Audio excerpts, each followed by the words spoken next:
Ladies and gentlemen, the show is about to begin. The Irish Spaghetti Podcast. Like and subscribe. Please enjoy the show.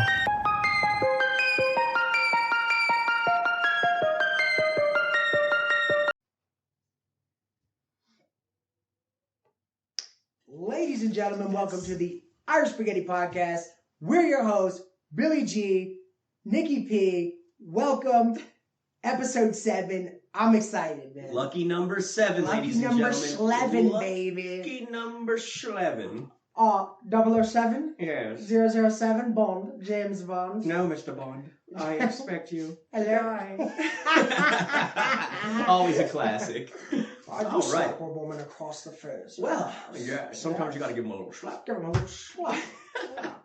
So, we hope everyone had a remarkable weekend. I know it's been pretty eventful for us. Again, the world has not been so quiet, so we have plenty to talk about today. Billy? It's been rainy. It's been rainy. It's everywhere. In Vegas, man, monsoony. It's still fucking dirt and there's no trees or foliage, but we got rain, which is nice. Take that, global warming. You know what I mean? Yeah. Pow right in the kisser. Wow, there you go. Oh, it's so hot around here. The polar caps. Whoa.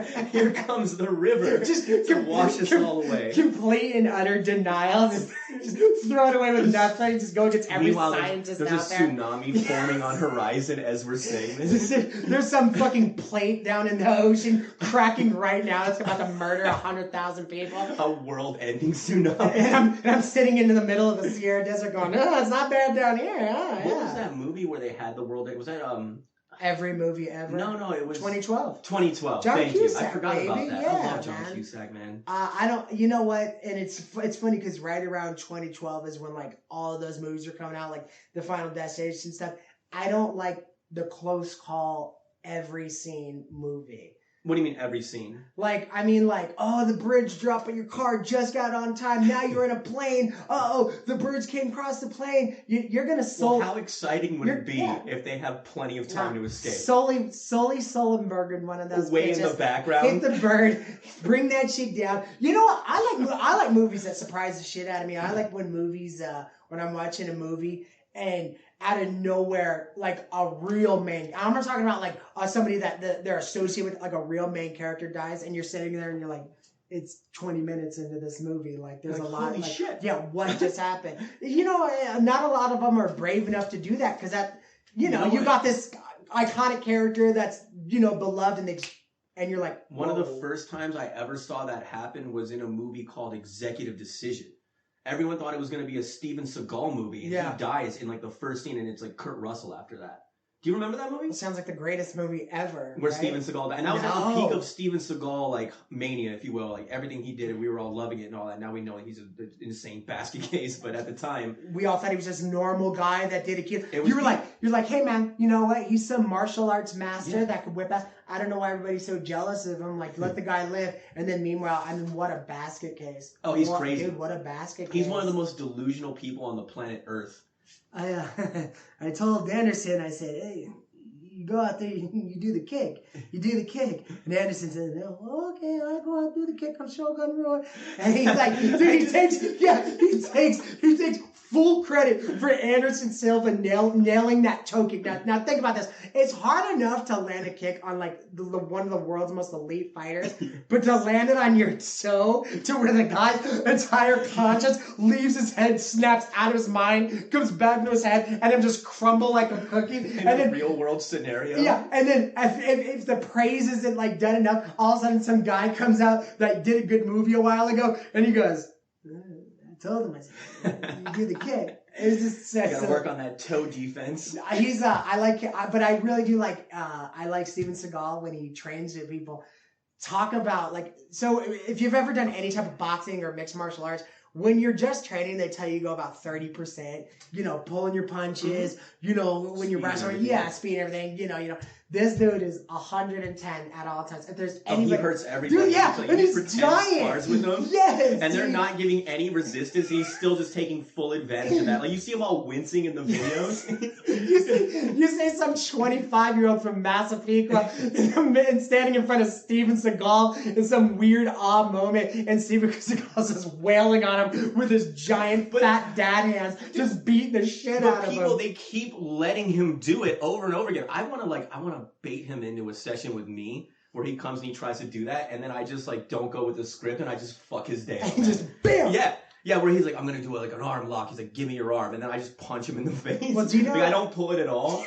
I'll feint him first, like set him up, and then come over the top. Do you know who Charlie just knock him out Zelenof in front is? of God and everybody. Yeah, of course. Charlie Zelenof. Yeah. He cracks him. He'll go up to random people and like, all right. Shout out Charlie Zelenof. Yeah. Okay, so all right. He's an internet boxing troll. Okay, so his family, if I'm not mistaken, his family is like Ukrainian immigrants, and I'm not talking about today modern Ukrainians come over. I'm talking like when it really was like some like nuclear war zone hellhole, and they came over. Before there was tanks in the streets. Yeah, exactly. Before their tanks weren't little 1964 cars with bombs strapped to them.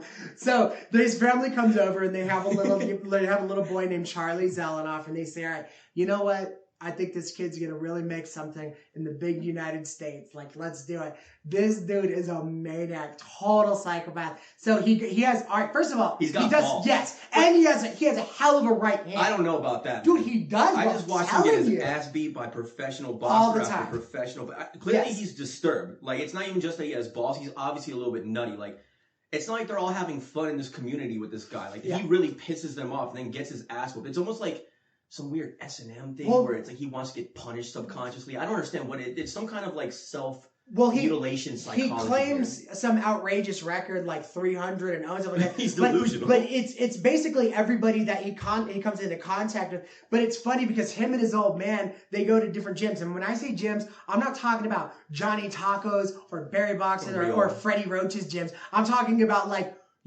Orange or 24-Hour Fitness. They go in the racquetball court, and he's like, listen, we'll give you $20, spar with me, give me 3 minutes, and we'll go. So meanwhile, once again, everybody has this thing. If you've ever done any of it, you have this thing in your head, it's like 30%, you're not trying to take somebody's head off. It's dangerous. It's combat sports. Charlie hears that bell, Rocky, Apollo, ding, ding, and Charlie Zelenof comes in, and everything he got to with all his might goes to take these people's heads off. It is the funniest thing. Watch it. Oh my God, I never got more entertainment out of videos before. But it's like, you can tell, it's like him and Steven Seagal have this same like complex.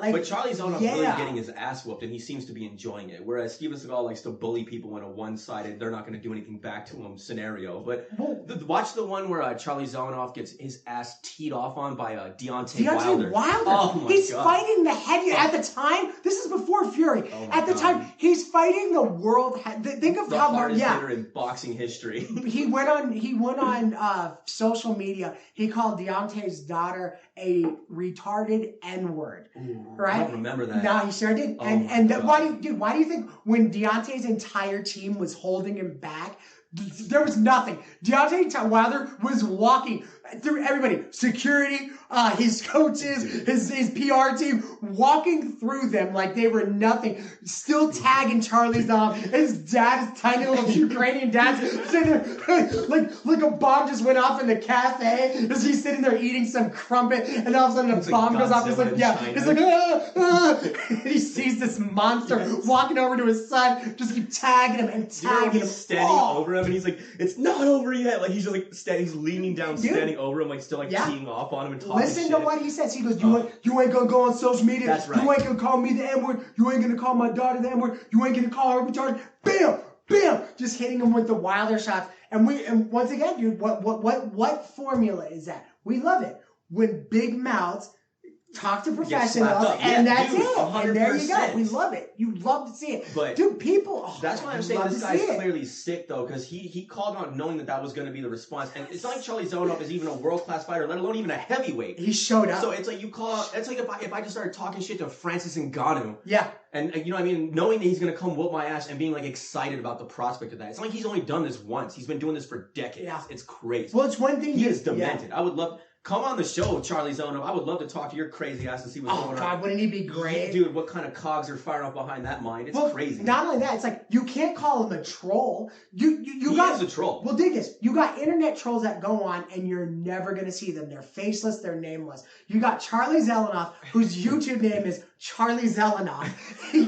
All his social media, his actual address. People know his address from him, right? They show up to his house. Are you serious? Yeah, there's different YouTubers that came, call him out, everything like that. Okay.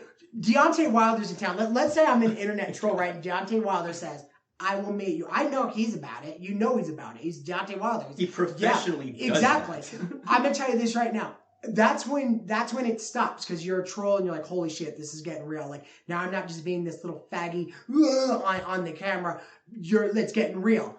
Charlie Zelenof shows up to the gym to fight the world boxing heavyweight champion, who's not known for just being a great boxer, but for having shots that, like, damn near kill people. Yeah, it separates you from consciousness before you even knew what happened. Dude, he showed up, and you gotta get, like, I know. Not if it's some demented, weird thing. He's a total scumbag. I completely real warriors that show up that aren't crazy and don't have some weird, I want to be punished, like, dominatrix kind of psychology, if you will. Yeah. I respect them. Well, how about this? Come on. There's weird. There's always that guy in high school that's trying to get his ass kicked every other day. Yeah. You know what I'm saying? I'm telling you, that's a demented. There's some kind of faulty psychology there. He's damn. Dude, listen, I'd be the first to admit he's an absolute crazy person. He's literally in the book of your textbook crazy person, right? But I watched. He's crazy. All right, how about this? A real guy that's a real warrior, right? I watched Anthony Joshua kind of ditch him, duck him for all that time. Because he's not crazy. I mean? That's what I'm trying to say. Oh, okay. So you're saying it's like exactly my point. Tyson Fury's the only one who knew that he was going to go in there. It's like, all right, Tyson Fury's the only one who knew there was a chink in the armor, who knew that there's got to be a way, there's got to be a blueprint to go in here and outbox this guy, outclass him. He didn't even say he already knew how to do it. Yeah. He knew before he even called him out that he was better and how he could dismantle him and how he could take him apart. But number one didn't go his way. It did. He won 11 out of 12 rounds, basically. But then he got knocked. Didn't end in a knockout, right? No. Because he was full. Dude, at one point he was flat on knocked his out, back. but he beat the count. It's a big deal. You literally see his eyes like snap back into his skull and he just rises. You know what look he had on his face? Because he was fine. He got up, started boxing like a He won the rest of the round. He had this look on his face. It wasn't so much as, oh my God. It was more like, how am I letting this happen? And then say, you know what I mean? Does that make sense? Yeah. Like he was completely cognizant. Yeah, absolutely. When he came back. That ref came over, gave him the count. He's looking at him. He's like, yeah, I'm ready. Let's go. Let's do this. Boom. Yeah. Gets back in there, starts boxing. And mopped him up for the rest of the round. He literally, the only part of the round he lost was when he caught those 2 punches. Like, he literally won everything Those else. 2 huge Deontay Wilder punches that just like That's when they do nothing but destroy. It's like Ivan Drago's. They do nothing but destroy everything he hits. Listen, I will never take that away from Wilder. It's just to watch him get bodied so bad, it hurts. But that's why boxing's so sad. That's why watching Ali and Tyson go in there and them just get mocked up, you're just like, oh my God. It's like you go to this guy who's so beloved and just see this huge fall from grace. It's a sad sport. Dude, nobody thinks like that. The Vikings, of course it hurts to watch your favorite, football. Well, I thought you meant actual No. I mean, like, your favorite. all good. Your favorite football, sports team, basketball, whatever, they go in there and you know that these guys are all going to be fine. But there's one man in that ring that you watch go under so hard. That's why, dude, it's really hard. Boxing's the greatest sport to get into ever. it, to really love it, and really love these guys, and you get this connection, and you feel like, you watch them come from just, iron sharpens iron, they're coming in, just all of a sudden they're just greater and greater, and then Father Time, man, they take this decline in it, and it just doesn't stop, right? It's sad. I mean, have you ever seen somebody, maybe, they even did a story about this, but maybe Mickey Ward, like, he climbed the ladder, takes this huge fall, stays down in the bottom for a while, and then starts taking fights and, like, really training right, and comes back up, and then you see the gaudy... That happens sometimes. It's just not a lot. Rare. That's rare. Extremely That's rare. like the same story, basically, as Cinderella Man, except for he didn't just get out of boxing, like, the Great Depression came and screwed everything up. But yeah, so then he made a really comeback. Fought to survive. We all know that movie. Yeah, so that happens sometimes, but usually when you see that decline, it's usually... Yeah, just doesn't stop. Father Time, man, Who was that in Cinderella Man? It was... What, the fighter? Not the fighter. Or no, I mean the fighter. Not Russell Crowe. Who was he portraying? Oh, how do I forget? I love him. I know. I hate when this happens. I'm thinking I have Jack LaMotta in my mind, but that's Robert De Niro. I love Cinderella. Right? Actually, the real I watched the actual fights with him and Max. Dude, how about this? I remember his wife's name. James Braddock. James Braddock, thank you, Jimmy Braddock. Yeah, dude, going 15 rounds with not a busted nose, a shattered nose where it's like milk.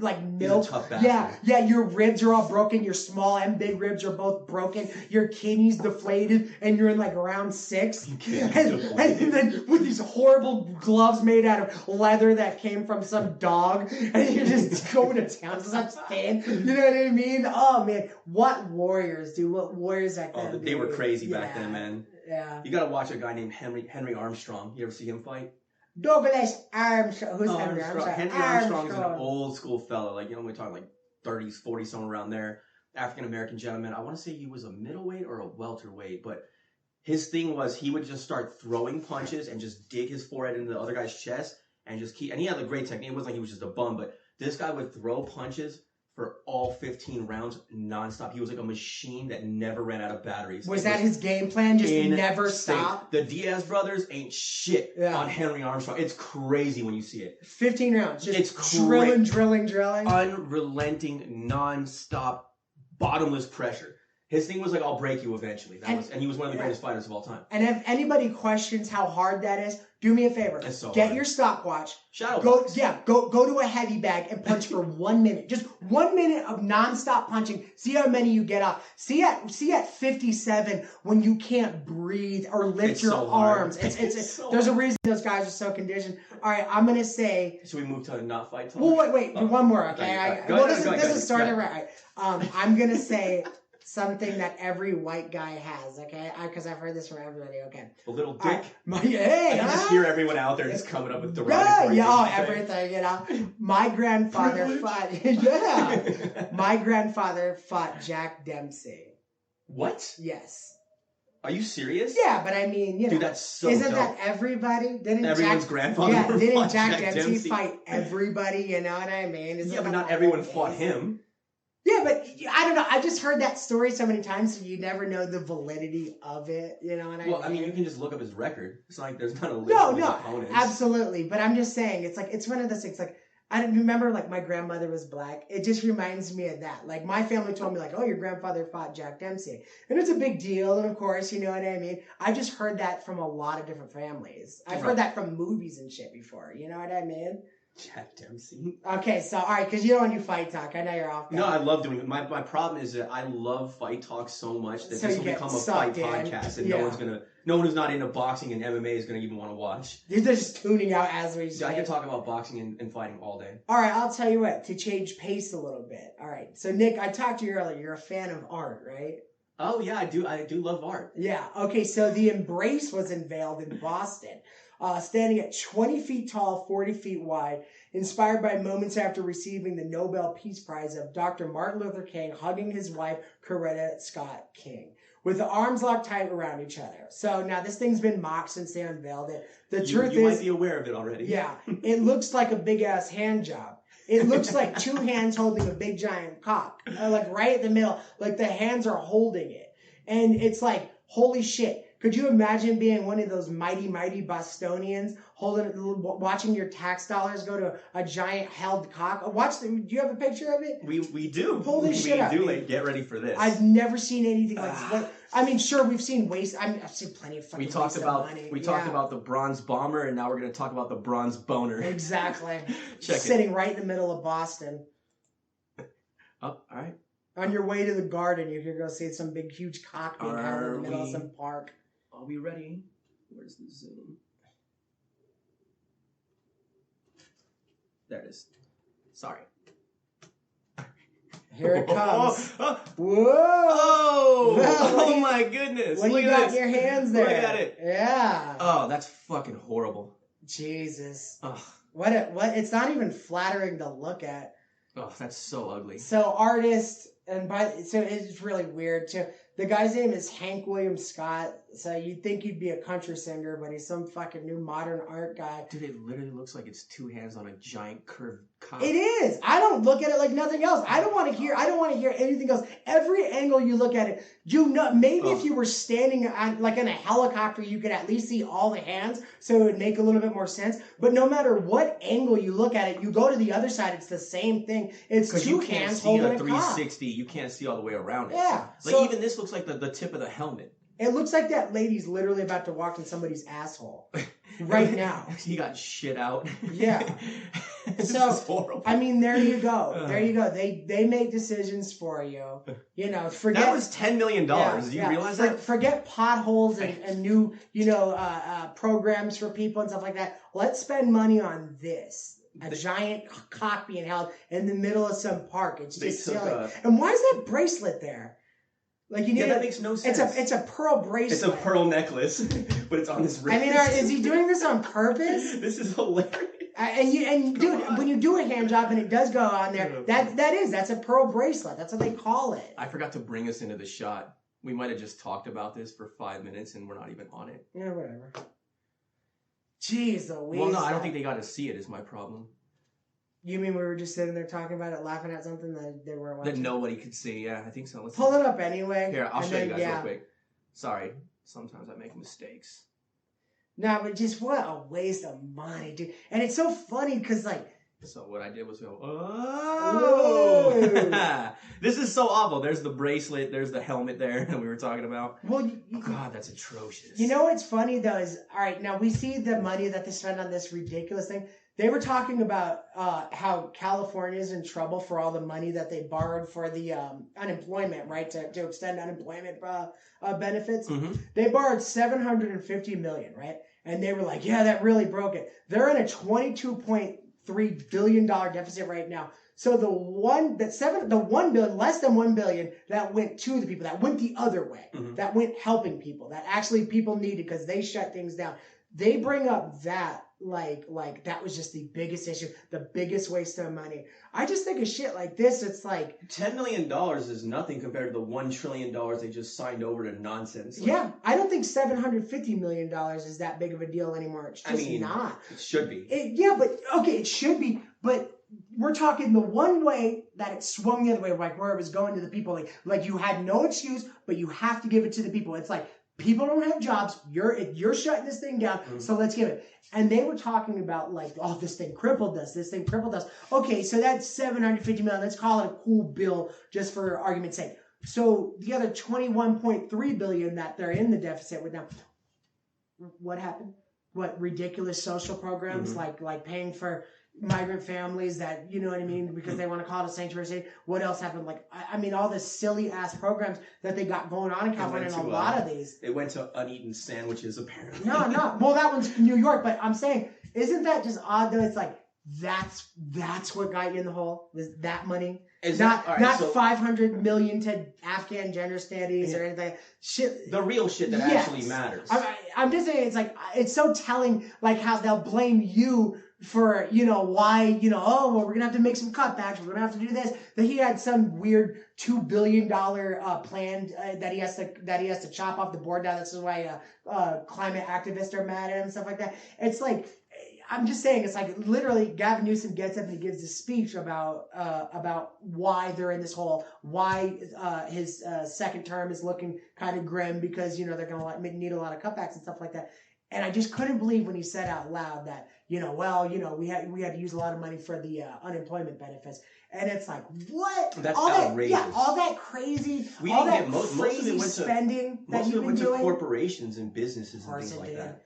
Well, paycheck protection or whatever. I don't know the fuck. They got like all kinds. We remember they all got a bunch of money, and anyone that had a business could apply for it. A lot of them got in trouble for frauding it and all this crap, but it wasn't because of us. But we got the least of it. The truth is, I wish that I was some genius that could break down these numbers and put it right in front of you. But the truth is that even if we have those guys. Good luck finding the accurate numbers. Yeah, even if I gave you the accurate numbers, though, people don't do anything anymore. You kind of take it on the chin and you say, oh, well, that's just what they do. Well, they're at it again. Yeah, and it's like I don't know, man. It's like damn, man, like the balls on somebody to tell you that you're the problem after they're crazy spending. It's like, California, are you okay with that? You know. Is that where it was erected? Was California? No, that was Boston. That's Boston. Which is still liberal, but Boston's kind of, if I'm not mistaken, Boston's... I don't think the Bostonians appreciate that too much. A big giant cock in the middle of their setting? I think they do. No, it was widely mocked. Everybody was on board with laughing at it. Look, this isn't, where you look at it and you go, I don't see that. It's not like one of those pictures where there's a million dots and you go, sailboat, where? It's a big cock. Let's put it this way. Yeah. It's everybody's first thought. Dude, and then you try to justify around that, basically. But everyone sees a big dick. Yeah, and if you say, look, let me get my mind out of the gutter. I don't see a fucking big old fucking pocket pole sitting in the middle of this park. Let me get my mind together. And you look at two hands holding a big piece of shit. So it's not much better. So you might as well go with the cock because at least it's just odd. It's just, oh my God, wow, you're so deep. Your art is so amazing. Please show me more. I looked up, his name's, like I said, Hank William Scott. I looked up a couple more of his pieces. Really activist. That's exactly why I got hired for this. Is it all garbage? Oh, dude. Basically. One of them was them holding black people with their hands up. The hands up, don't shoot. Yeah. Which turned out to be its whole, it's just. If they did that, no one would shoot. Yeah.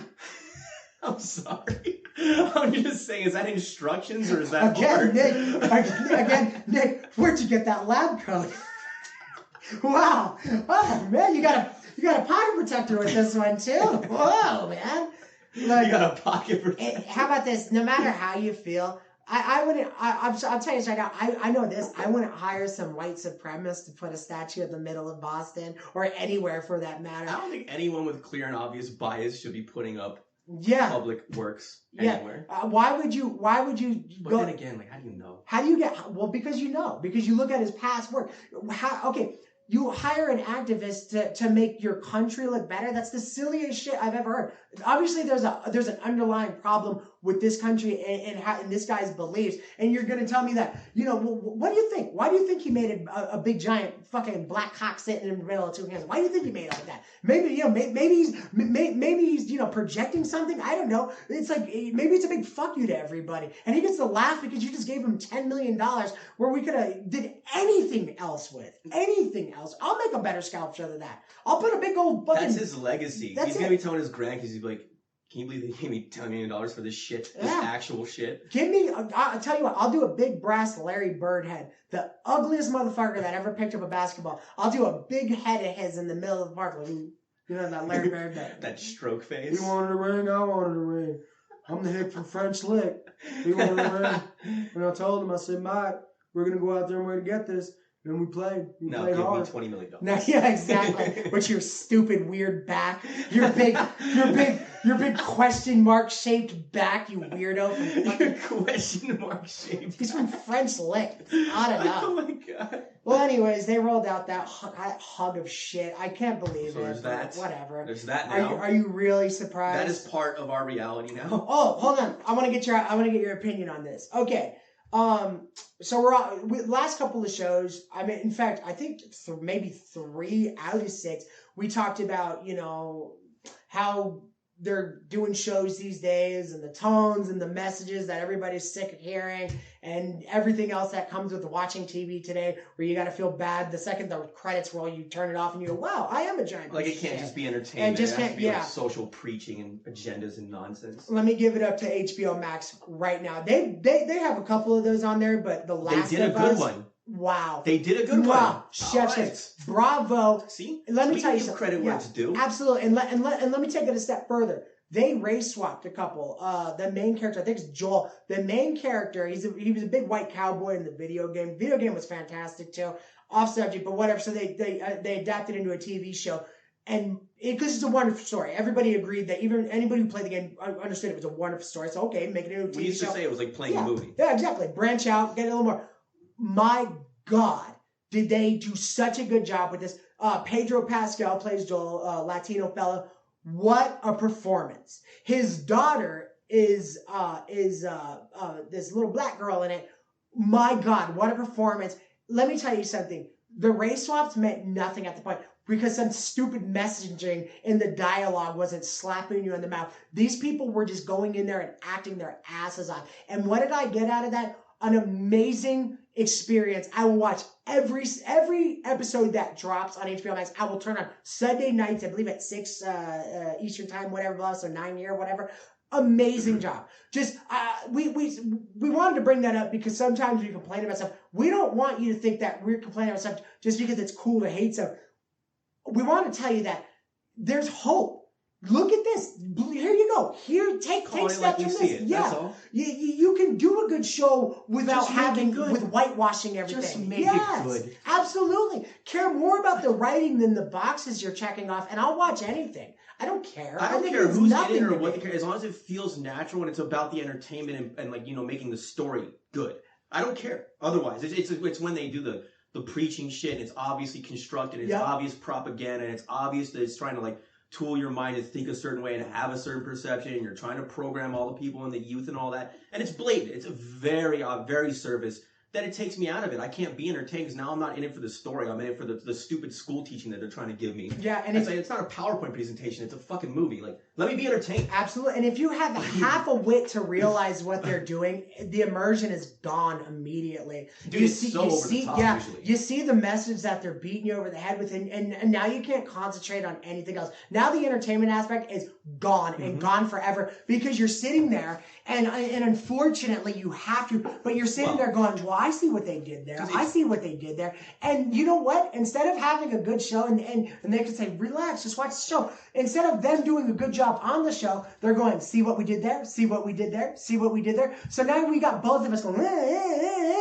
back and forth. And then let me ask you a question. You think when I stand up, turn the show off, I'm going to go, wow, I got to tune in again? No, it's the silliest thought. It's absolutely unreal. And we just wanted to give you just a good review of it. Go watch it. I don't want any spoilers, but let me tell you something. You know who really grabbed my heart this episode was the little girl in the game was white. This little black chick did it.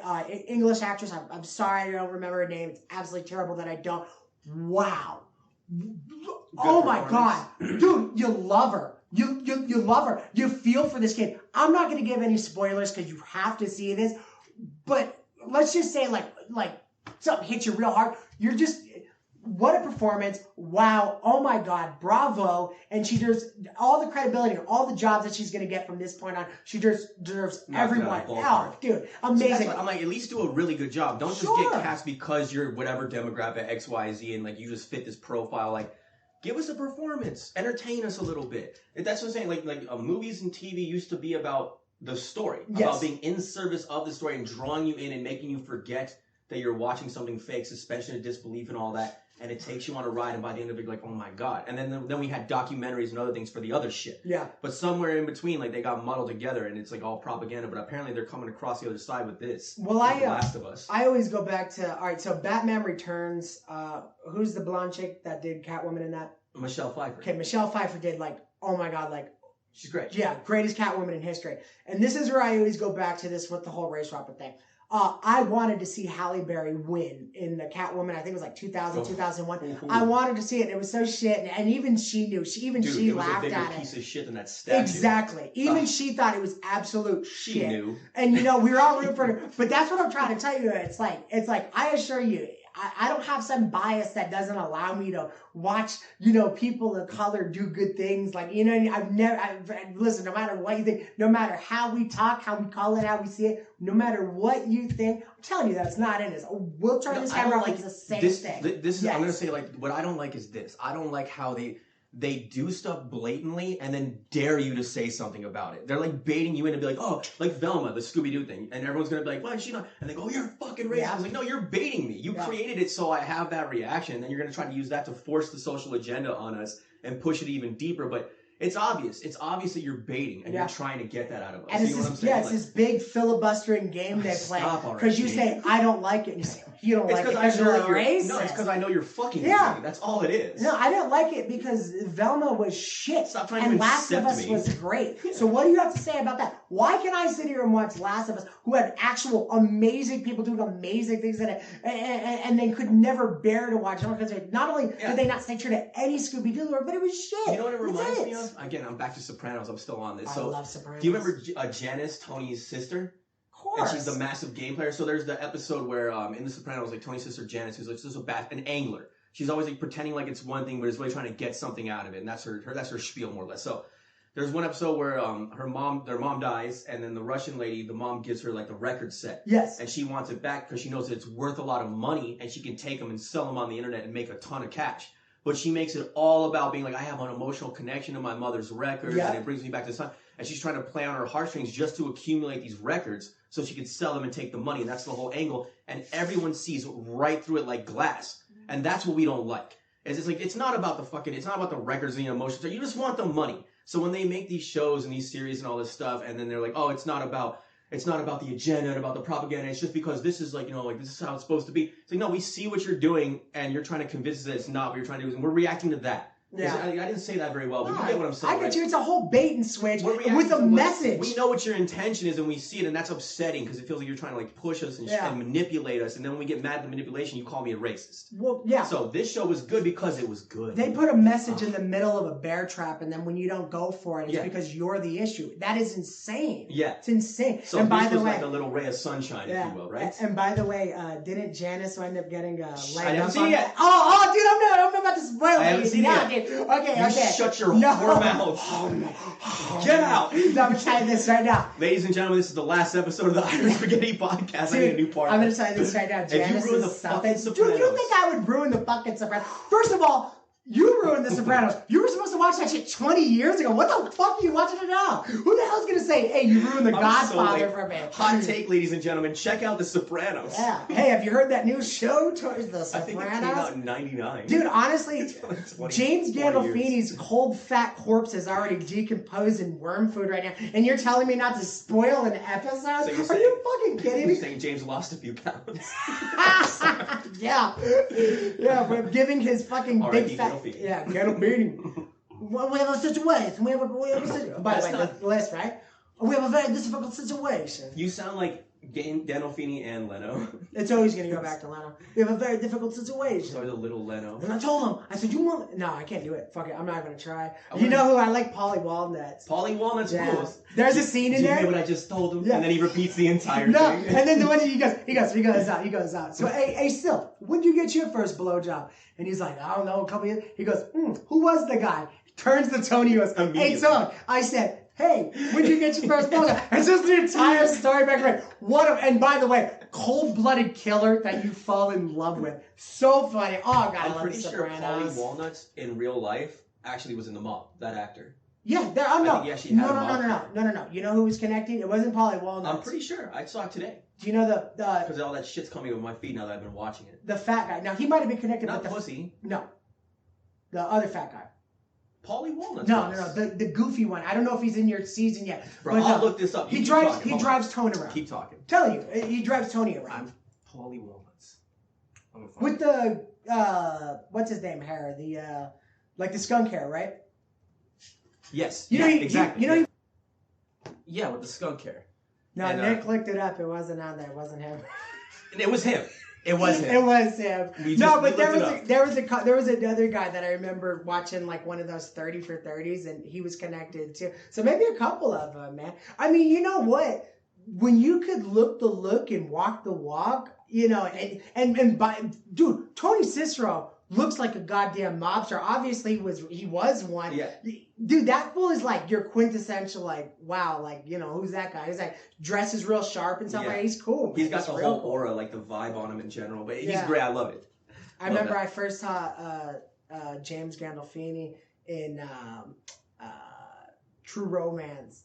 And he was so cool in that, man. He's just his background player at first behind Christopher Walken. Oh, James.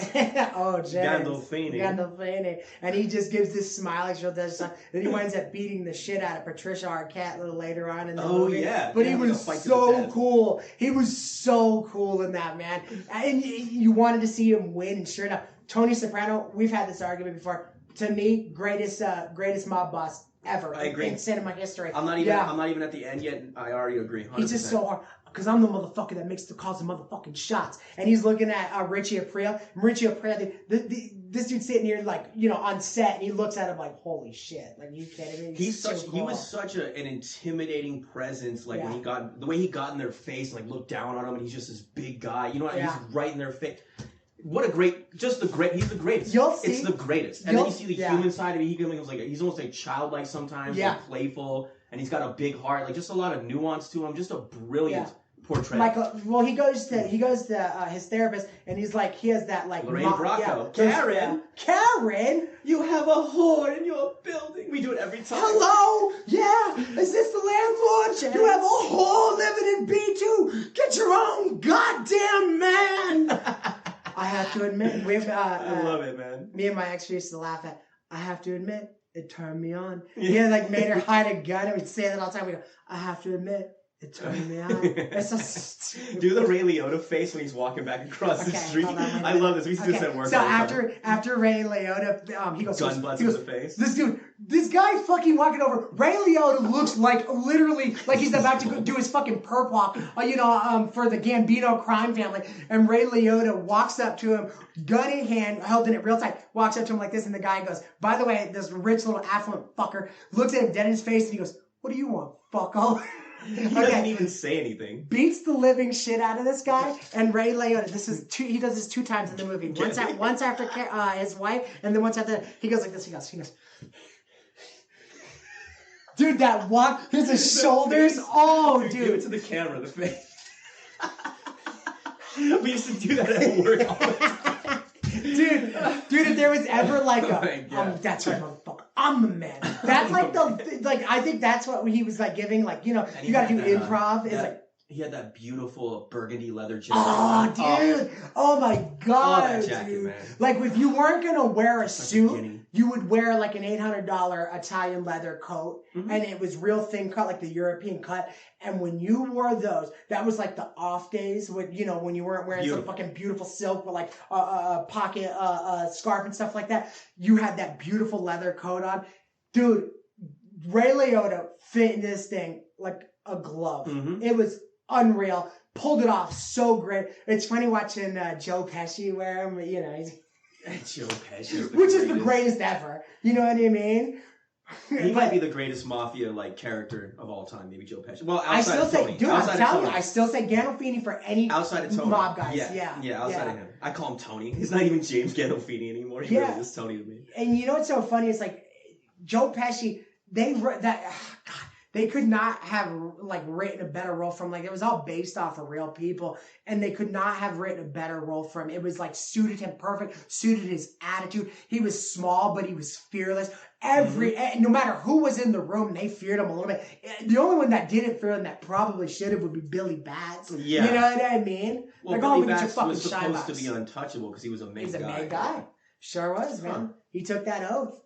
So, what else we got? All right, man. I'll tell you what. Late in the episode. We got a few more stories. Dude, did we just kill 40 minutes? It goes by so fast, guys. Really it's pretty wild. Once you get in the zone, it literally just flies by. It's so much fun, though. Okay, so, all right, now I have 2 more stories.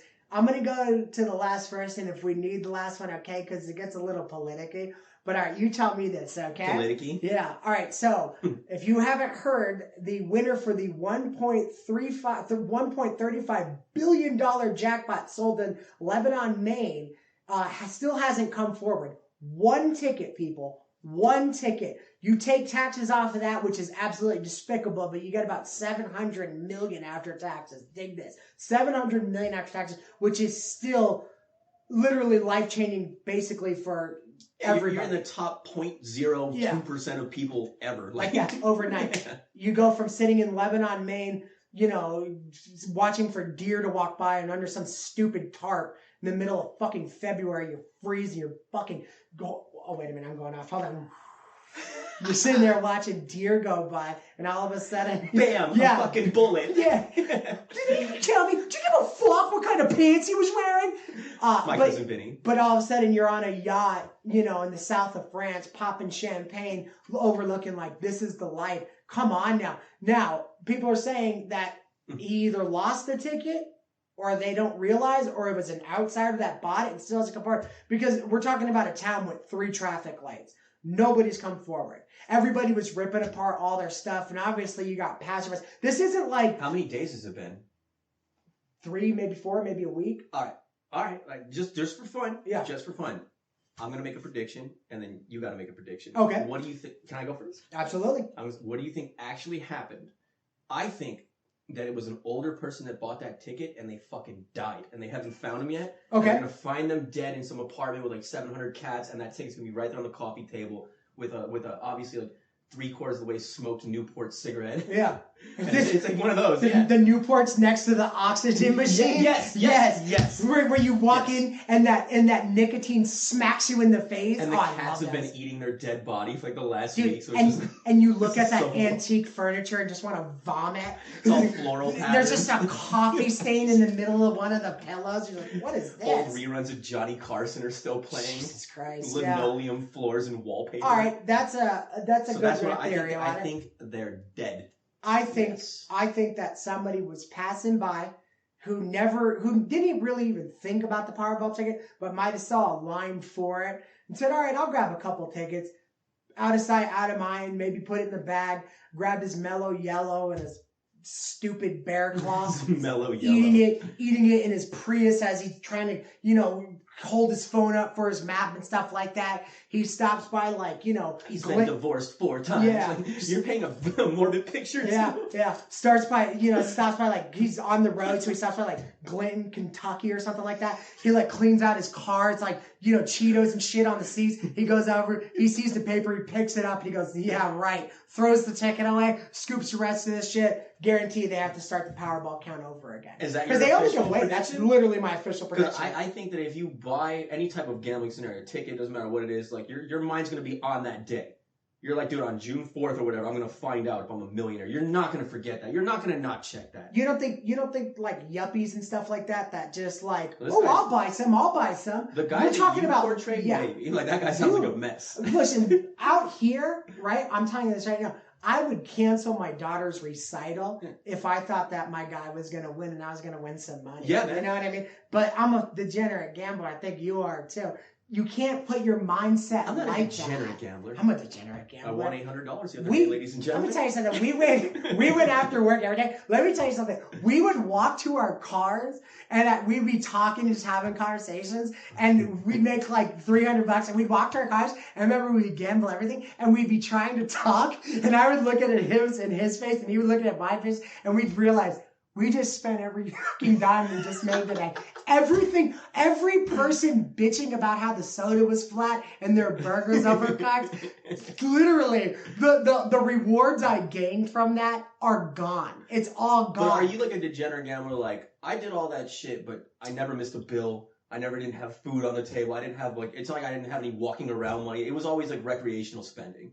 No, I definitely did some close calls that bled over. I never had to borrow money. I never had to I've never spent rent, but I've been to the point where it's like, yeah, I can't do shit. I'm broke. Like I'm broke. I've been to the point where it's like, all right, my bills pay, everything's already shot, but I can't go out anymore. That's where I go. Yeah, that's about it. But that shouldn't be. That's a possibility, though. I was all right. I gambled that. I gambled my next day out with that money. Absolutely. I put that on the table. But I remember I was sitting in a grocery store. Let me tell you, I'm telling you how I'm not that much of a degenerate gambler, and I'm telling you that I was grocery shopping and gambling. When you're at a gas station or a grocery store gambling. You're at the end stages. Me and all the dope heads, we're just sitting there with our necks going like this. The guy next to you is doing this, like, just pulling.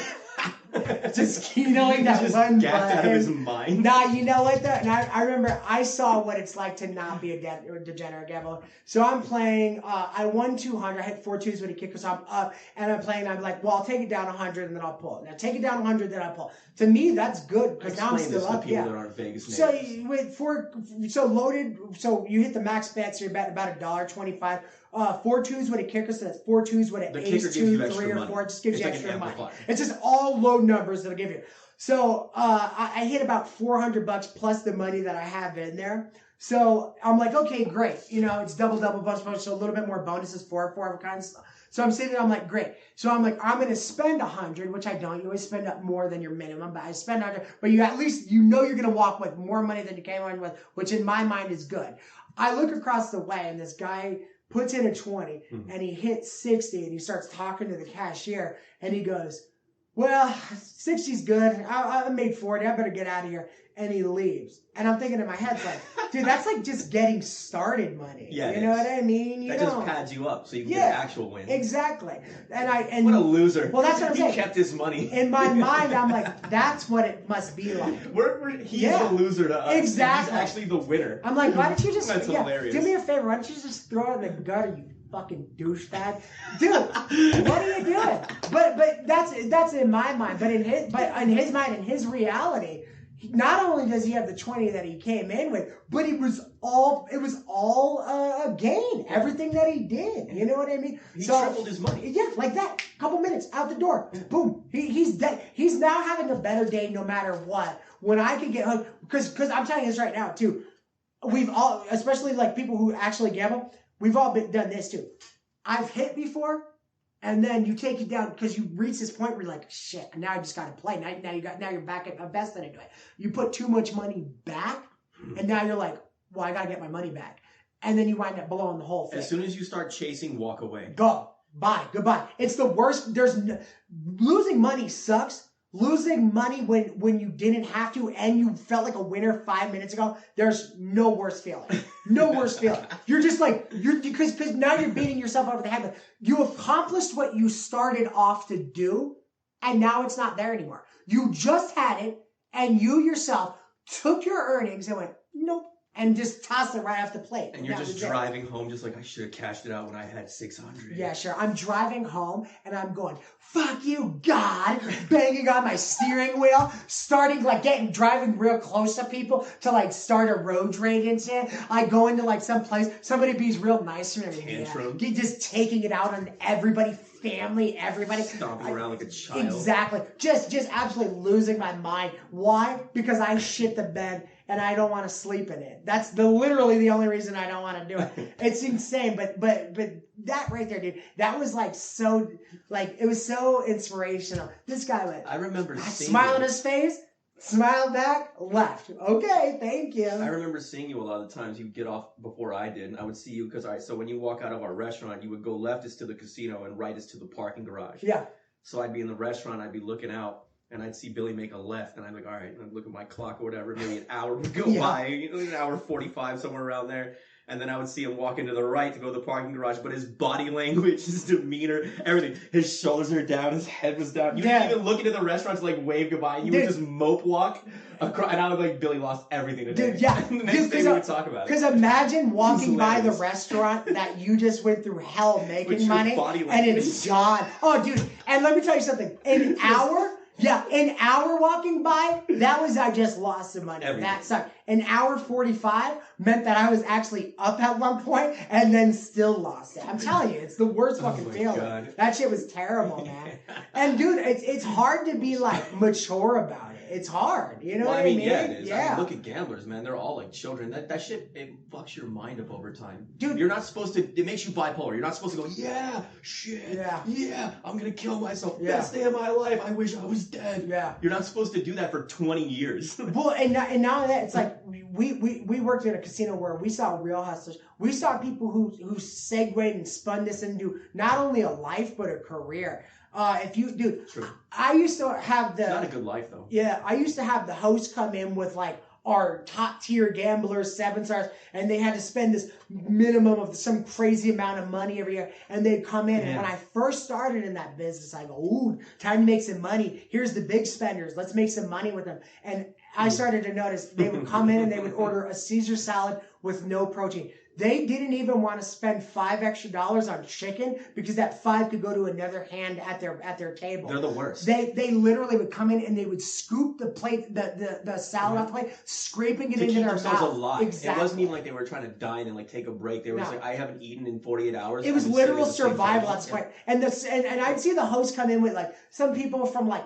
you know, Philadelphia that just down here for the weekend. They were spending a little extra money, maybe bought a room, maybe catered or something like that, and they'd be so happy and polite. And then I saw the lifers, and the host would be sitting there looking at his clock, looking at his phone, like this fucking guy. And it really is, dude. And there is a society. And not just our casino, at every casino up and down the strip. And the higher the class of the casino, like, listen, you might not know this, but if you go from Bally's to Bellagio, I'm talking back of the house shit, it's a whole nother world. It is. So the higher the class of the gambler, the worse it gets. So somebody who has money to keep up with Bellagio stuff or keep up with the Bellagio comp, stuff like that, they'd be even deeper. They'd be sitting there till, you know, from 8 a.m. to 2 a.m. the next day, just trying to chase it. I can't tell you how many times when I was in the business, I would literally deal to someone through my whole 8-hour shift, go home, go to sleep, come back to work, and they'd still be at the table that I was at dealing to them the next fucking day. There was a lady, again, South Point, that wonderful place. Yeah. There was an Asian lady that would come in. You keep giving me that stink eye. And it wasn't a regular gambler. It was an Asian lady that would come in. And her thing was she would stay and gamble at blackjack. It's always blackjack, the worst people. But she would gamble at blackjack, whatever, and she would stay there. She would piss herself she wouldn't get up to go to the bathroom. She would literally piss herself at the table and keep playing until security physically removed her. At least 2 or 3 times a week she would come in and do this. And I'm sure she wasn't just doing it at South Point. She was so addicted and she was such a grimy dirtbag that she wouldn't even get up to go to the restroom because she didn't want to miss a single second of gambling. I would be dealing to her just smelling piss. Just smelling piss. Dude, it's disgusting. Who does that, man? Who does that? P.S. It's poker players. So my daughter's grandfather. Poker players are the other. They're the worst. They're the fucking worst. Yeah, blackjack, absolutely. poker, and dice players. Yeah. Animals. But dice, you have like fun and then not fun. It's like, poker is just miserable. No. So poker, like you said, is miserable. Oh. My daughter's grandfather or mom's side. So he's a poker player, but nothing like that. He's had some great hands, stuff like that, done a lot of tournament stuff, but like, not like in the lifers group. And he was sitting next to one of the lifers one time, and he said that the guy's hands were shaking from like lack of food and sleep. And he said he pulled this bag out of his pocket and he thought he had blow, and he looks down and he's like, what the fuck, bitch, give me some, right? And he looks at, and the guy pulls out rice. Little balls of rice, and he starts eating the rice. And I remember Darcy's dad, Dennis, he said, he looked at me, he's like, man, go get a fucking burger or something. Like, what the fuck are you doing? Thank you. Like honestly, need more of that. Stop it. Stop living this fucking horrible existence. At what point? You don't need to go that far. You don't need to you can take $10, walk around to Burger King, which is literally right, it's in fucking Arizona, there's a Subway and a Burger King inside it. You don't need to murder yourself with little balls of rice when you can get a Whopper for less than one of your buy-in hands are. Come on now. I mean, dude, the only thing in your system for the last 72 hours shouldn't be whiskey, cocaine, Adderall, and one piece of string cheese. Now, you shouldn't be subsisting on that's this. Fun sometimes. But to create this... It's fun when you come out once a year as a vendor because, you live straight-laced the entire rest of the year. And your kids earn one of those. You don't live one and so you don't lose your mind. You come out and you blow it out. You blow out the lines. A little bender's good every once in a while as long as nobody gets hurt. You gotta hit the risk. You gotta hit the reality button sometime. If you're eating pocket rice, you've gone too far. You've gone too far. Not only that, we were talking about like Bellagio and stuff like that. If you're eating pocket rice, when you can buy a whole bag of rice around the corner for like less than what that pocket rice costs, it's the Arizona time. It's not even strip prices. The fuck are you doing, dude? Go get a Junior Whopper. Don't get cheese. You don't even need cheese. Just get a Junior Whopper. It's like $2. Snatch that bitch. Eat. Feel like a human being again. Maybe sleep in your car for a little bit. Just get some shut eye. But my God, dude, let me ask you a question. What are you missing? What are you missing getting up and snagging a burger on It's just the height of addiction, man. That's all it is. It's that dopamine that hit me. Yeah, like the Joker. Hit me. Is there any worse drug than money? I always said that to me, alcoholics were always the most sloppiest, only because it's so readily available. But there's something with gamblers. Once I started working in casinos and I know gamblers, I thought, now that's horrible. Because now you're not even getting the euphoria of something that you're consuming, but you have to like earn it from winning, which doesn't happen often. No. These guys are losing. These guys are playing a lot of time just to break even, just so they could get back up on the horse to win at some point. Yeah. You're not winning a lot. So it's like, I used to call a break even a Vegas win. Yeah. If you break even. Sure. People get mad. I'm like, dude, that's a Vegas win. Like, count your blessings. Yeah. You gotta play. You gotta have some fun. Yeah. You got a few free cocktails. Dude, you're leaving with your mortgage intact. Yeah. You know what I mean? Yeah. There's no reason why anything less should be coming out.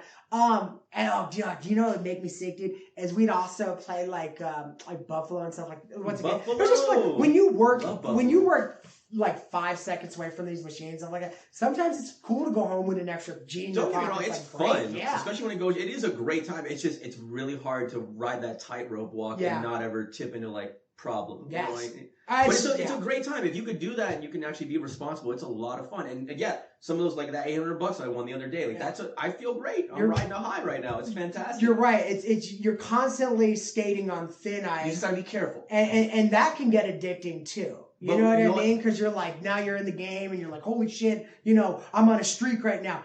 Dude, don't wait till that streak ends. It feels easy when it's happening. Yeah. Like this should always be like this. It feels like it's just like there's just. I'm a lucky guy, and then it's fucking gone the following week. And I promise you, you never win. You never stay up. Lose, never. No, but that's why, because I'll gamble like smaller amounts of money. But if I have a big day like the other day, like I put it all in the bank and I just paid a bunch of bills up. Oh, it's the best. That's why I'm like, don't even leave it in my account. Just take the big money and like buy like 3 months of car payments or like pay off your insurance for the rest of the year, some shit like this. And then go back to gambling. You're 50, 60, no more than $100. When you depending on what you make, like me, if I'm making like $200 a day in tips in the restaurant plus my check or whatever, I can gamble $40 a day even, and it wouldn't even really hurt my life. But that's what you shot for, but it never lasted. No, a lot of times, sometimes I wouldn't gamble all week, and then I would gamble like $200 at the end of the week. I had like things for it, and then sometimes I would be with you. And I would walk out fucking penniless. You know what? My thing talking about starting this show together. You set a minimum in your head, and you really want to reach. You want to stick to that minimum. There's nuance though. It's like, here's the thing. A lot of the times, if you don't hit shit, let's say you're like, all right, listen, I'm spending 20. That's good for today. Didn't make that much. You go in there and you spend 20. Now it goes in seconds. Let's say you don't even get teased. You just get blue balls with fucking 3 of a kinds back to back, and then you just lose. Sometimes you just want to play for a little bit. It's not even about you hitting this like grandiose big win. You're just like, I just want to have a drink and hang out for an hour or whatever. Maybe play some Keno for 30 minutes. When you put your $20 in it just goes lose, and 2 minutes later you're out. Like you didn't get to have the experience. Yep. Sometimes you just want to have a little fun. A lot of times I would come and put like $20 in and like play it up, play it down, play it up, play it down, and then lose at the end and be completely content. And that's okay. Pay my tab. You've had your experience. Yeah, you've had your experience. You're okay. You know what? A couple laughs, a couple drinks, you're good. Because that's the thing. If you're not playing, you're not getting served your free drinks either. Yeah. So if that machine just fucking, raped you and you're done now, and it's like, okay, this vodka soda that I didn't even call in time because the guy didn't make his rounds, you're screwed. And I look at that machine and I'm like, okay, you want to play rough? And bitch. And then you walk out with a black eye. Yeah. Oh, this takes a shoe. Yeah. Oh, I'm sorry. This takes 1s, 5s, 10s, 20s, and 100s. Yeah. Okay. The machine's just choking you. It's just dying. And you're fighting with some inanimate object for no fucking reason that's gonna win. Like, it's what gonna Dana win. White's wife feels like, just every battered day of her and bruised. Just like if you put a Dior bag on the machine and just break the thing, that's it. You're Dana's wife's wife. That's it. Go get your fucking and then put $100 of bills into it, like regular. On the regular, just putting $100 bills in, that's it, But there is a nuance. There's other times, too. Like, this will be the last thing I say on. I don't want to drag this out for too long. No, this is a good Sometimes you'll put your 20, 40, 60 bucks and whatever, and, like, you kind of get a feel for it after you play, especially, like, on Keno things where, like, the machine's, like, it wants to hit. And that sounds crazy, but there's times where it's, like, it's hitting the same corners. It's, like, if I put another 20, 40 bucks in, I might get a big payout. And a lot of times it does happen. So sometimes that keeps you at the table to shovel a couple extra bucks here and there too. Yeah. But most of the time it actually pays you. A lot of the time it actually pays you. But you just gotta be careful. It's fun, but you gotta be fucking careful, man. It's just. I used to tell everyone they would get all mad and yell at me. I'm like, look around, go out to the Vegas Strip and look down the Strip. This is the most money ever spent, like, on architecture and marble and fountains and shows and all shit. It was built on the bones of losers, not winners. There's this whole town, this whole city of excess. Yeah, there's a reason the skyline changed so much in 10 years. Like, it goes from this little pyramid to this little castle to this big tall skyscraper, and now it's like, you think that happened for nothing? You know what I mean? You think people are coming here just kicking ass, going home, making money? It's crazy. Do you know why gambling is such, like, there's such a siren's call for it, and it's so insidious? Outside of the psychology and the dopamine hit and the rewards and all that bullshit that everyone will tell you. Is it the setup?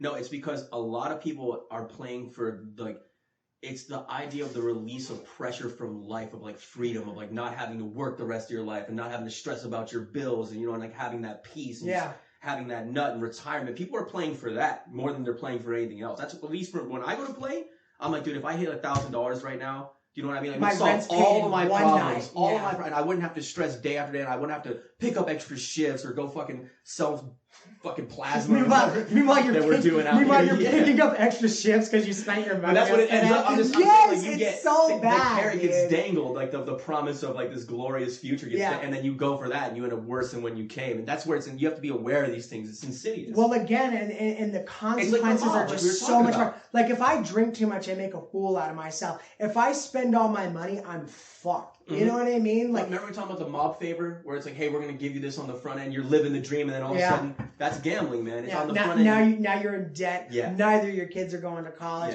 and 40% over the VIG, you're paying back your entire life, and you're just playing catch up. Yeah. But for 6 months, you know, you were wearing sport coats and going to fancy dinners, and you were the man. Everywhere you have a cane just everywhere you're pointing at shit and stuff like that. The streets lighting up like you're fucking Michael Jackson while you're walking down, just hopping on everything. Dude, what a fucking mayor. And you know what's so funny though is like how easily we're like influenced and connect like that. Like that would feel so good for that little bit, but it's like at the end of it, it's like you know you're fucked. You do. Yeah, but you don't. But you don't. Though you lie to yourself. You know, people have a weird way of distorting reality and like not acknowledging all of their life experience. Man. You want maybe it won't happen to me. Yeah. Hey, you know what? I play Megabucks. Like that guy in whoever lost that ticket in Lebanon, Maine. Oh God! Could you imagine living in Lebanon, Maine, and then living in Lebanon, and you became a billionaire overnight? You know what I mean? And it's just gone. Nobody's claimed it yet. Crazy. You're like shit. You became a billionaire who never got to be a billionaire. Well, one of the guys was one of the guys was saying that he thought he might have had the ticket, and he was cutting his clothes up trying to find everything, and he said he went and of course cutting his clothes up. Yeah, what does that mean? Like his pockets and shit like that. He's ripping them out. Why? It's either there. Or that's what I'm saying. But him and his boy, they thought they had the winning ticket, and he tells his friend, he goes, listen, I know it's not in there, but go check the glove compartment one more time. And the guy went in there and he checks the glove compartment, and it wound up being this huge mess they made, ripping this guy's entire house apart. He looks in the glove compartment. Worth it. Oh yeah, easy. Burn my house down. I'll buy a new one now. Yeah, $1 billion. Yeah. Whoa, I don't want to make a mess. I would buy $1 billion hat. Yeah. You just be the biggest dick of all time. You spend it all on one stupid purchase. What could you buy? You're still homeless and you have a $1 billion hat. A diamond hat with gold trim and like a human being on top that you purchased. Like actual people trying to make your hat look good. Balancing like this. You know? Throw 20 grand up there. Hey!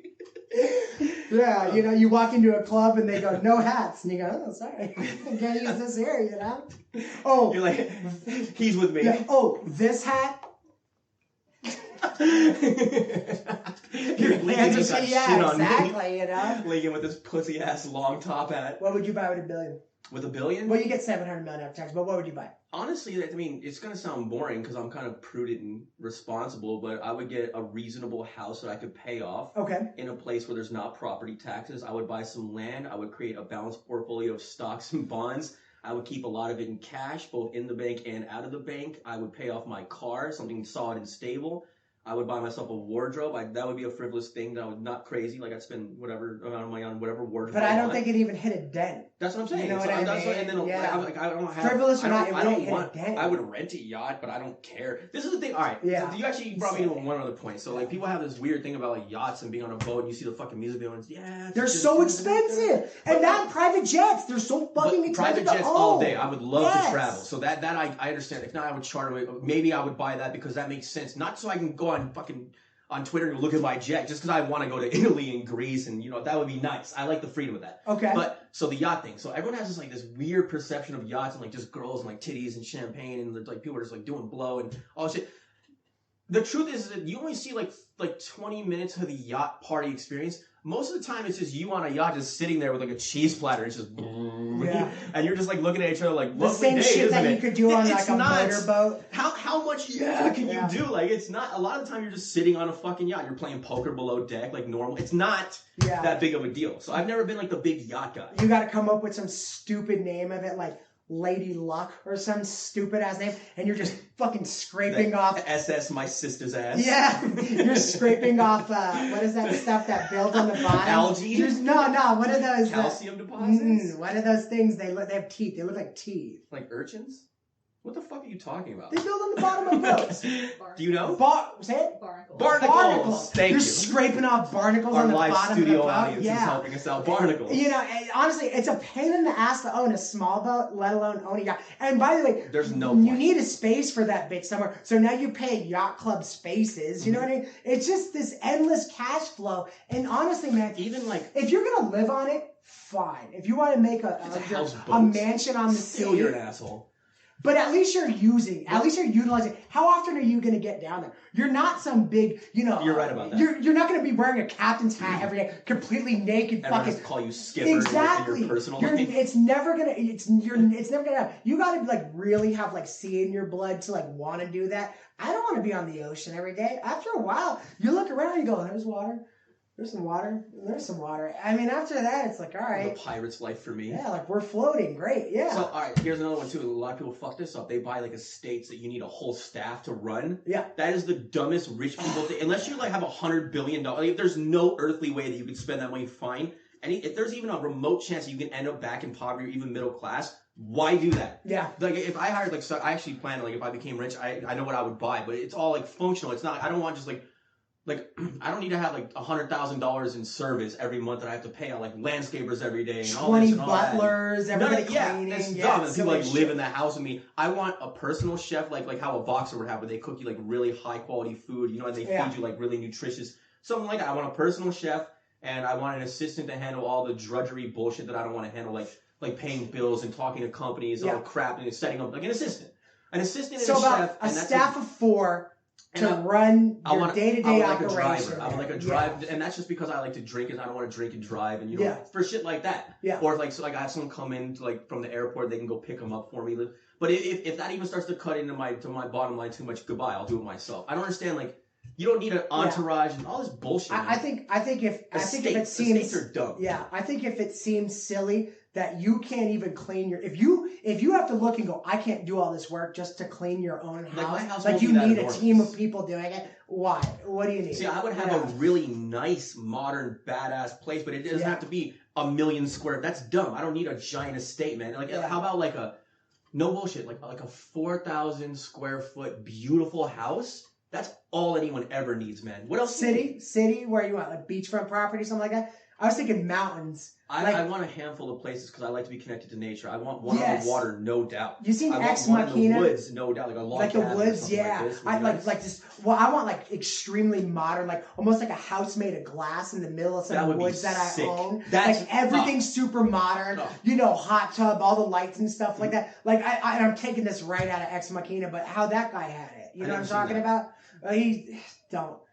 But it was a really nice, because it was a really nice house in the middle of the woods. Like nothing would be cooler to me than walking over and to my beautiful glass house and out there looking, and fucking Bambi walks by covered in fucking, you know, fleas and shit running by, and I go, huh? You know what I mean? They're really dirty, and they go, oh, what are you doing? Running by and stuff like that, and you get like, you're just one with nature, but you're rich at the same time. That is awesome to me. But none of it's about flaunting. For me, it's just about like. Well, who's gonna go out there and look? That's what I'm talking about. Yeah. I want to feel good. I want my beautiful. That's why I don't do it. Honestly, I don't want neighbors. How about that? I don't want neighbors. People are like, have you seen like whatever Brad Pitt's new $500 million estate? And then he does an interview. He's like, yeah, I've only been there like 2 times ever. Like, you're just an ass. You're just wasting your fucking money. Yeah. He's like, well, I got a blowjob in one of the showrooms, but since then I've been filming like my new movie, but I don't know. I'll tell you what I want, and it'll probably be similar to you. The only reason why I want any space in the house, it's not just for like living capacity. Like, I want a pool table room with like a bar in it. Oh, you want a nice billiards room? Yeah.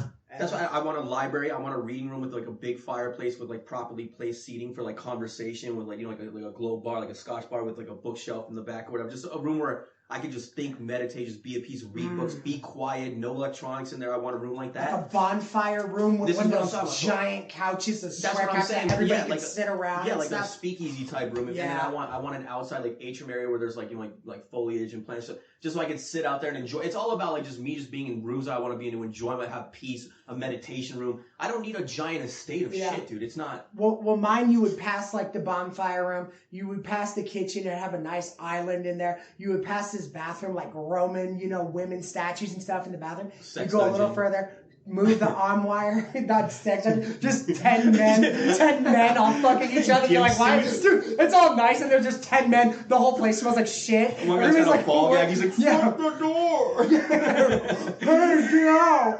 And then one guy's covered in complete latex with this little tube and he's going, just traces of shit all over him. The whole thing.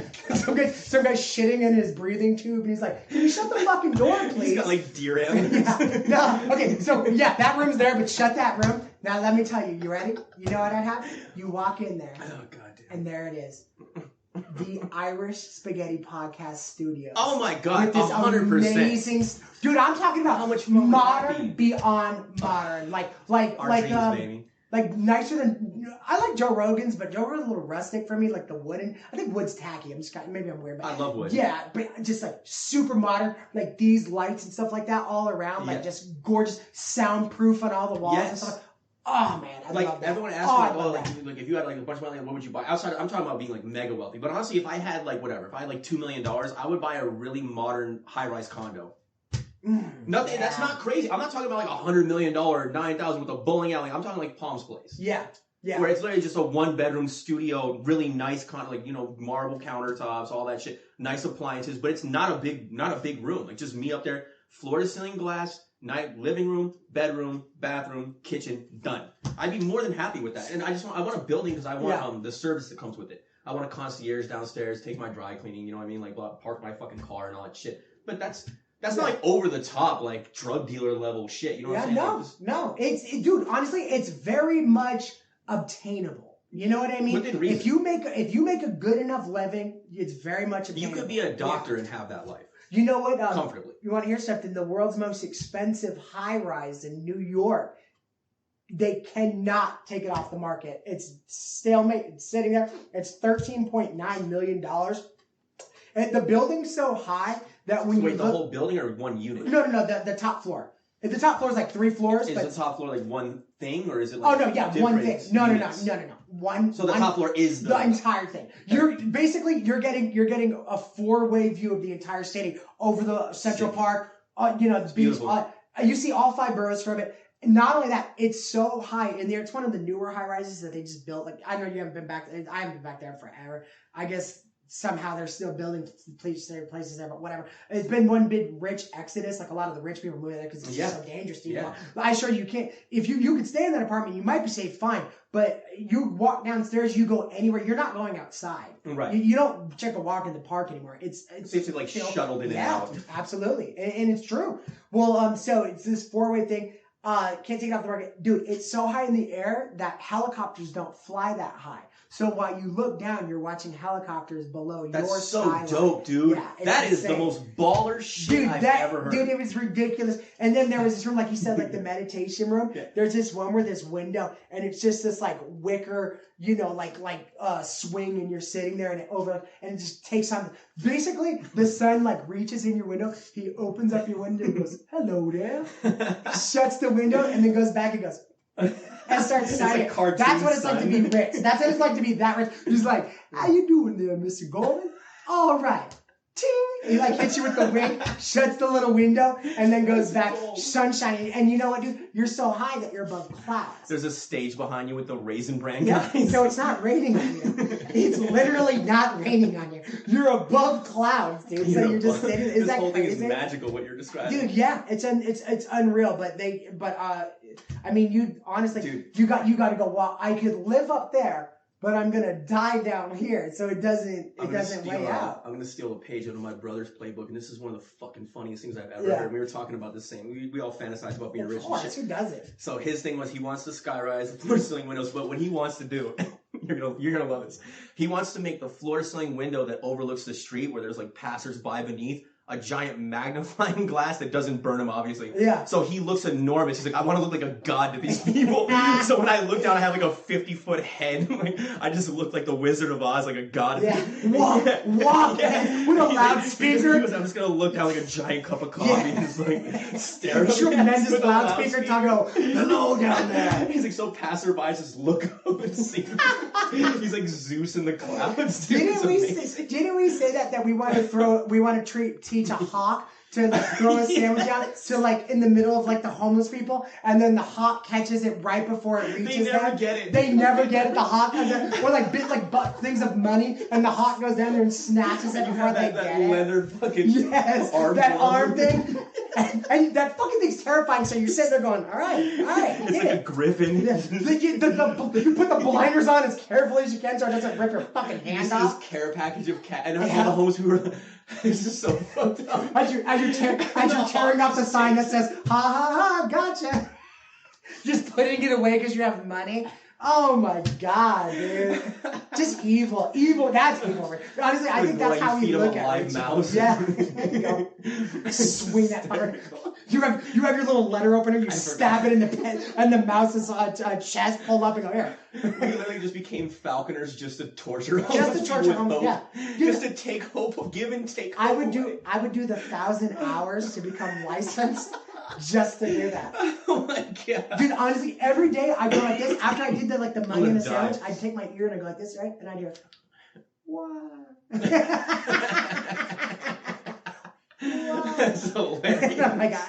And I go like this. I'm wearing my robe that's like just beautiful, like Versace robe. And I go inside, and he drinks some crazy coffee. You're like Pacino in Devil's Advocate, where he's on the roof of the building with an infinity pool, and he's just looking down. Was that a real thing that he was overlooking? Yeah, it's an infinity pool. Keanu Reeves comes over and he's like, I find it soothing or something. He's like, most people find it intimidating or something. Whatever the fuck it was, but yeah, Keanu Reeves, which is an amazing way. Listen, I love Keanu Reeves, so I can't take nothing from him, but that accent. He walks over there and he looked at it like, wow, I'm scared like a son of a bitch. The worst southern accent. No, and then it's followed by Al Pacino going, whoa, yeah, does something to you, doesn't it? Someone's mild. Dude, yeah. How do you take two of these amazing actors and just give them the worst? Dude, it's odd. Oh my god, man. That hearing his accent in that movie, you really got to be. Their talent overrules that. The best is when they go when they're having dinner. Do you remember when they're having dinner and he takes Keanu Reeves out or whatever, and Pacino's sitting at the head of the table and he whispers in that girl's ear and he starts pushing her to the table to give him a blowjob, and he just looks at Keanu Reeves and he's like, yeah, she's sucking my cock, yeah, oh my god, yeah. What's the verdict, huh? I'm the devil. Blow me.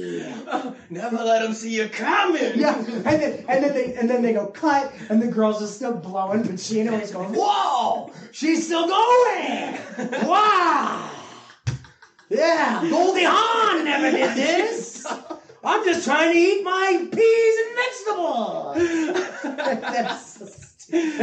Keanu Reeves is like, whoa. She's really doing it. Huh? You know what we should do one day? We should sit down and look at the cinematography of all Pacino's movies and find out the exact line of when he went from Corleone. Son of a Woman. Was it? Son of a Woman.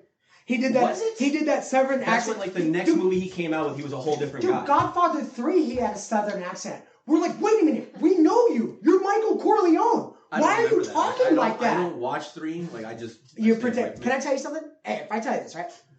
Forget You're number about to- one. you're- No, I swear. You're dude, gonna give me the standing alone on its own. It's not that bad of a movie argument. Yes. But it doesn't stand alone. It's juxtaposed with the But other two. try not. classics. Listen. Forget, like, I know you can't. I know taking this art out of your mind is like damn near impossible. Scratch those two and say, oh, a mob movie. It's shit compared with those two. But on its own, I mean, Andy Garcia is pretty cool in it. Pacino does an alright job. Yeah, with his southern accent. Yeah! This is the back. Corleone family! Yeah! We're legit! They're all on set. They're like, what the fuck? Like, who gave him these notes? Dude, honestly, it was so fucking I wonder if they were like, just keep it rolling. Yeah, dude, they're probably like, wait a minute. We have a low budget on Is this he the one. Is he the crime boss from like New Orleans or something? Like, what the fuck is he doing? Why is he talking like this? But Son of a Woman, that's what he wrote. I wonder if he does that shit in his personal life. I don't understand. Is he like walking around his house just being normal, talking like I think he likes talks? how it sounds. No, I think they all put on. I think like we talked about how they're empty vessels. Yeah. I think that's about as normal as it gets for him. Like, I'm just a down home guy. You know, like, I think he like things like that. Like, maybe it works, maybe, I don't know. But do you think he was like in the mirror? Because you know how actors like develop their shit? Like, he's just like, yeah. Yeah, the charisma, just charisma. He's like, yeah. All right. How do you do the yeah? Yeah. You gotta go in. And then he's like, that's it. No, but look at Johnny Depp, dude. Like, Johnny Depp used to talk like, look at him from Nightmare on Elm Street, where he's like, 21 Jump. He's like, you came in, I was gonna do the role, and now he's like, well, I don't know what to, the weird fucking, the Jack Sparrow thing. I told him. I can't even I don't know why I'm attempting to do Johnny Depp when honestly I can't even think how he talks. I just know it's not straight. I know it's strange. You know what I mean? Like, I like it. Yeah, it's fucking compelling. It is, dude. It works for him. Do you know who's kept the same the entire way through? Is Christopher Walken. What are you gonna do with that? You tell me. it. Yeah, you will put one twist on it. It's so perfect. Two mice, Frank. Two mice. Where are you going tonight, Frank? Somewhere exotic? That's the greatest of all time. It is so good. You said it, Joe. Shoot it all. Nah, he's too good, man. He really is. You gotta give it up to Walken, too. What do you think here? We're in $1.25. Come here. We did a great fucking show. We got anything else? We got a wrap up? Nah, but we hope you guys... no other stories? I say $1.20. I think $1.20 is good. All right, fuck it. Wait, no, hold on. All right, how about it? You sure? Take this out. It's okay. It just seems abrupt. Okay. Does it seem abrupt? Drop a comment, please. Let us know if this is an abrupt ending. Can you do this with me real quick? Okay, wait. I don't know. This is how abrupt, right? Scoot over. All right. Okay. All right, you ready? Okay.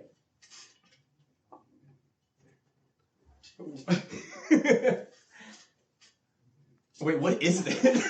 What is this? This is Crash Test Dummy Script. That's how abrupt we just ended this shit. Oh my god. We hit a wall at 80 miles an hour. He's trying to set up another... slow motion, apparently. He's trying to set... Well, they always played in slow... The trust always was like this. The arm's always like this. I'm going to tell you right now, if I'm crashing, I'm going to put my arm like this or something. I'm going to try to hold it as tight as I can.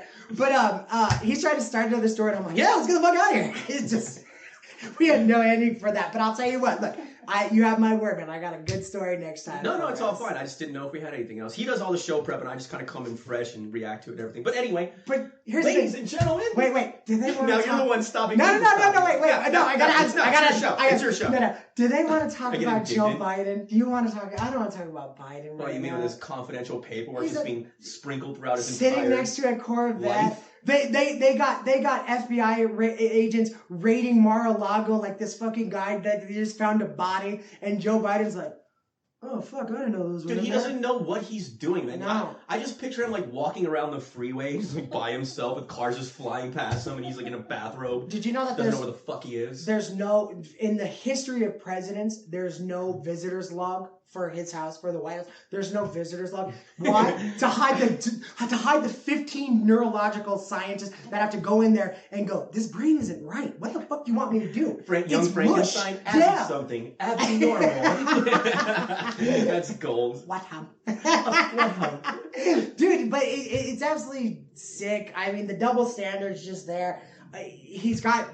All right, not only that, he has a conflict of interest. He has his son who works with China and Ukraine. He could be selling them, or however you want to put it, selling them, giving them top secret, classified information. And all he has to do is go in the garage and go, Dad, I'm going to smoke a cigarette in the garage, hit his crack pipe, look up, and there it is. There you go. Now you have, Ukraine and Chinese with American interests in the palm of their hands. I don't understand. How is this okay? What are we doing? What the fuck are we doing? Why is any of this okay? Why is everybody just sitting here going, it's nuts, dude. If I'm elected, you'll be in jail. Bye-bye. I've been working on this one a lot. Bye-bye. Home to mommy. Yeah. Is that good, right? So, you know what? By the end of his presidency, he was really tired. So the new term, when he did the 2020 race, his voice was gone. So like shot. Bye-bye. Home to mommy. I did it. I'm telling you, I got it down.